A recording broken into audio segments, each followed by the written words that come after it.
Մեծարգո փոխոսնակ, հարգելի գործընկերներ, սիրելի ժողովուրդ, հարգելի պարոն Պողոսյան։ 2018 թվականին տեղի ունեցել Թավշյա ոչ բռնի հեղափոխություն։ Հարգելի գործընկերներ, ընդդիմադիր, հարց եք տվել ձեզ, ինչու է տեղի ունեցել այդ հեղափոխությունը։ Ես ձեզ պատասխանեմ, որովհետև համակարգի, իշխանական համակարգի բոլոր իշխանությունները թաթախված են կոռուպցիայի մեջ, անգործության մեջ, թալանի մեջ եւ այսօր պարոն Դանիելյանը մեղադրում է մեր իշխանությանը, որ մենք թալանում ենք, մենք ապօրինի գործեր ենք ինչ որ հյուսում ընդդիմադիր իշխանության դեմ։ Պարոն Դանիելյան, իրոք դուք այդպես եք կարծում։ Այդ որ դուք այդքան բարձր եք խոսում եւ գոռում եք, դա չի նշանակում, որ դուք ճիշտ եք։ Պարոն Դանիելյան, հիշեցնեմ, որ 2018 մինչև 2018 թվականը ինչ համակարգ էր տիրում։ Բերեմ իմ օրինակը։ 1998 թվականին ժամը գիշերվա 2-ին մտնում են մեր տուն։ Տանս երկու անչափահաս երեխաներ էին, գալիս են ձերբակալում են ին ամուսնուն, բացատրելով, որ ձեր քրոջ երեխան բանակից, չգիտեմ, փախել է։ Ես էլ հարցնում եմ, ասում Ժորժ ջան, այսինքն իմ տալոջ երեխան, որ փախել է, մենք ինչ մեղավորություն ունենք։ Այդ ինչպես եք դուք մտել ժամը 2-ին գիշերը եւ իմ երեխաների մոտ ավտոմատներով դուք կալանավորում եք իրենց հորը։ Վերջի հարց եմ տվել 37 թիվնա եւ այլ, բայց չեմ հասկացել մի բան, որ ես վտանգել եմ ինձ ու իմ երեխաներին։ 10 օր հետո, իհարկե իմ համառության շնորհիվ, ես կարողացել եմ իմ ամուսնուն դուրս բերել, քանի որ դիմել եմ պարոն Խորխորունուն, մեր падգամավորի միջոցով կապանի եւ շնորհակալ եմ իհարկե իրեն, երբ առաջի անգամ եմ ասում այդ ինքը կհասկանա ու մասն է խոսքը գնում։ Եվ գիտեք զարմանալին որն էր, երբ որ ամուսինս եկել է տուն, ասում է վիճակ չկա այդ падվալներում։ Այնտեղ նստած էր մի կին 1.5 տարեկան երեխայի հետ, այն որ նախկինում կարող է հիշեն մեծերը, որ կային զուգարաներ, համայնքային, ես չգիտեմ ոնց ասեմ այդ զուգարանները ինչպես անվանեմ,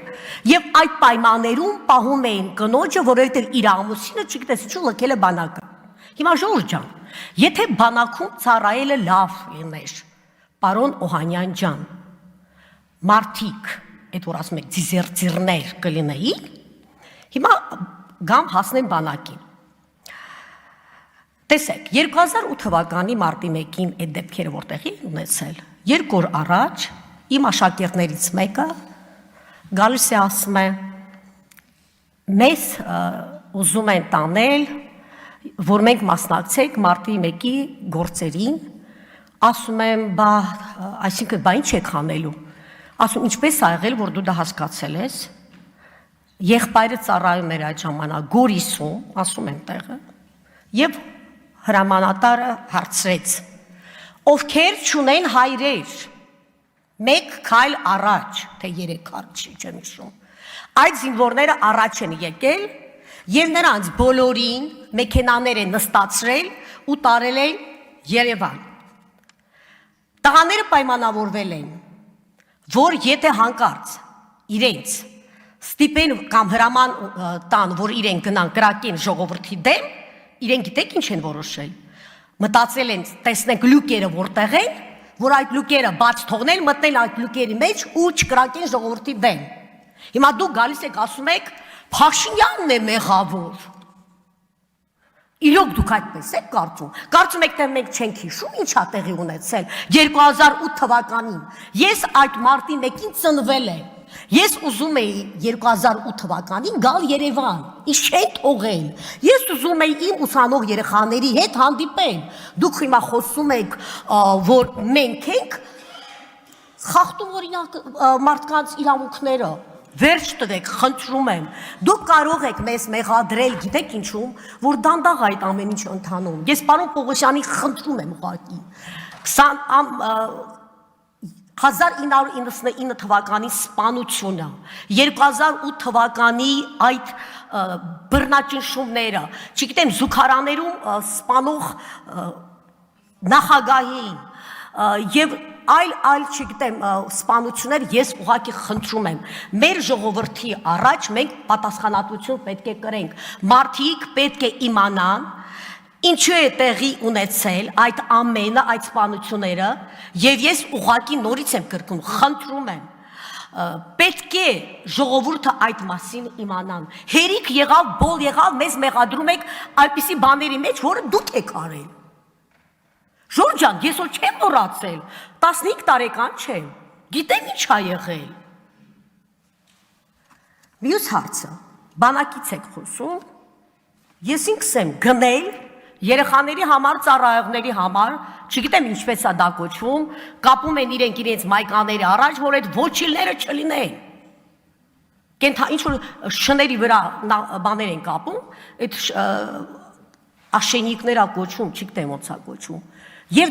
ես գնել եմ մի քանի հատ ինչքան կար, ուղարկել եմ բանակ։ Դուք ինձ ասում եք բանակը շատ լավ էր, Ժորժ ջան, այո, կլուբնիկ այլ են տվել, ու լավ են արել, որ տվել են։ Եվ միշտ պետք է տան, որտեղ երեխաները չպետք է դրսից ստանան, ընտանիքներից ստանան մայկատ, ռուսիկ եւ չգիտեմ ինչ։ Դա պետությունն է պարտավոր ապահովել, բայց ես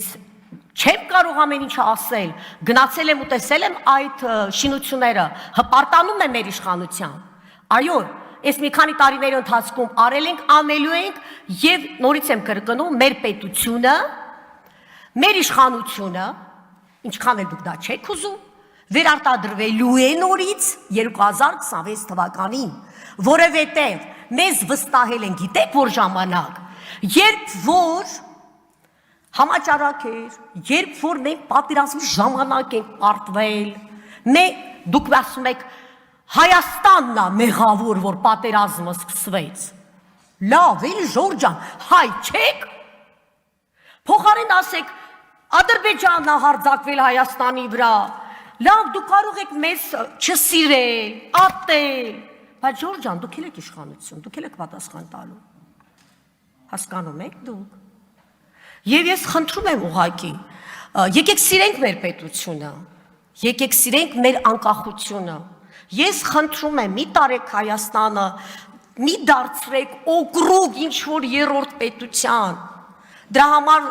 777 հոգի դեռ առաջին պատերազմից չեն վերադարձել իրենց տները, այդ մասին չեք խոսում դուք, որ 777 հոգի չեն վերադարձել իրենց տները, այ դուք մատնանշում եք, 5000 հոգի զոհվել են, Ժորժ ջան, այդքան չկա, կա 3000, հիմա վախենում եմ սխալվեմ, 800 քանի, 4300, կորածների հետ եք դուք ասում, հա, և ես իհարկե խոնարհվում եմ ծնողների առաջ, ցավում եմ, որ երիտասարդները զոհվել են, բայց նրանք զոհվել են, որ մեր ժողովուրդը ապրի եւ երեխաները ժպտան, տեսեք ինչքան հետաքրքիր մի դրվագ եղավ, երբ որ վարչապետը Սյունիքից եկած երեխաներից հարցնում է, որտեղ եք ուզում դուք գնալ, երեխաներից մեկը գյուղական դպրոցից սահմանամերձ ասաց ուզում եմ գնալ այնտեղ, որտեղ մենք հիշում ենք մեր զոհվածներին ցեղասպանության հուշարձանի մոտ, գիտեք ինչու, որտեղ իրենք վախենում են անկեղծ լինել, իրենք վախենում են ասել, որ ուզում են ծիծաղել, որ ուզում են ապրել, իսկ մենք միշտ ստիպում ենք, որ նրանք ողբան, չկարելի այդպես, մենք մեծ ենք ու պարտավոր ենք անել ամեն ինչ, որ մեր երեխաները ապրեն, խաղաղ երկնքի տակ, որ մեր երեխաները ուրախանան եւ դրա մեջ ոչ մի ողբերգություն չկա։ Պարոն Պողոսյան, խնդրում եմ ձեր ելույթի մեջ նշել, գոնե հույս տվեք, որ այն բոլոր գործերը, որոնք ինչ-ինչ պատճառներով դեռ բացահայտված չեն, ես ուղղակի խնդրում եմ, ասեք, թեկուզ ժամկետ մի ասեք, բայց միասին մեզ հետ կպայքարենք եւ մենք ձեզ օգտակար կլինենք, որ բացահայտվեն 99 թվականի ողբերգությունը, 2008 թվականին, ինչու՞ չէ 2016 թվականին կներեք, եւ ովքեր են մեղավոր, որ 2020 թվականին մեկ շաբաթ հետո մեր տղաները չգիտեին որտեղ են գտնում, թողել են եւ դա 5-րդ շարասյունն է։ Շնորհակալություն։ Չմոռանաք հավանել տեսանյութը եւ բաժանորդագրվել Civic AM-ի YouTube-յան էջին։